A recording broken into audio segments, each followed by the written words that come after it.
Samantala, nanindigan naman si Bamban Mayor Alice Goo na inosente siya at nangakong ipagpapatuloy ang pagdepensa sa kanyang integridad at pagkatao matapos na suspindihin ng Office of the Ombudsman kasamang dalawang iba pa sa loob ng 6 na buwan dahil naman sa malakas na ebidensya umano na nagpapakitang guilty ang mga ito.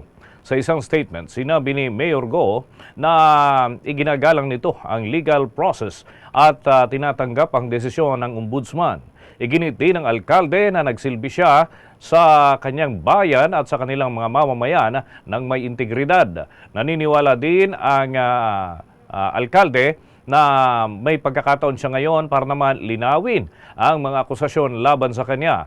Nakahanda rin daw ito na makipagtulungan sa mga otoridad para masiguro ang katotohanan ang lilitaw at hustisya.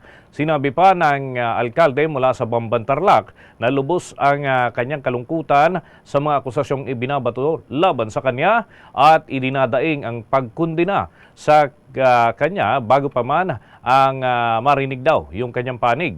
Git pa ng alkalde na paglabag umano ito sa kanyang karapatan bilang individual at bilang leader na iniluklok ng mga botante ng Bamban doon sa Tarlac. Samantala, sinabi naman ng abogado ni Mayor Goo na si Attorney Nicole Hamilla na biktima ang alkalde at hindi makatarungan na idinadawit sa mga isyong nag-ugat umano sa regulatory responsibilities ng Philippine Amusement and Gaming Corporation.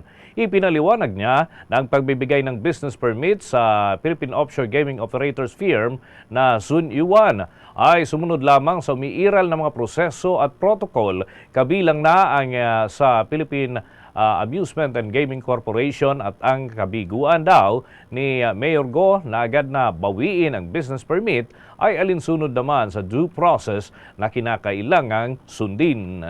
Samantala sa iba pang balita, inihahanda na ang kaso para sa tax evasion laban kay suspended Bamban Mayor Alice Goo. Ayon yan sa isang opisyal mula sa Presidential Anti-Organized Crime Commission.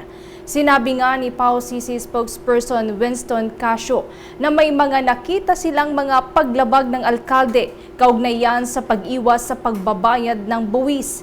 Sa ngayon, hindi pa nila matukoy ang halagang sangkot, ngunit naniniwalang opisyal na malaki-laki ang hindi nabayarang buwis na kita naman umano sa lifestyle ni Mayor Goo. Anya, ang isa pang kasong tinitignan laban sa alkalde ay may kaugnayan sa isang paglabag sa Securities and Regulations Code.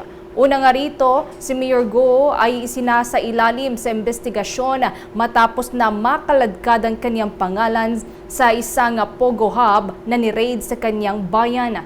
Ito ay nang matuklasan na ang metro daw ng kuryente ng Philippine Offshore Gaming Operator Firm na Zone U1 Technology Incorporated ay nasa ilalim ng pangalan ni Mayor Goo at natuklasan din ng mga otoridad ang isang sasakyan sa loob ng pasilidad na nakarehistro naman sa ilalim din ng pangalan ng alkalde.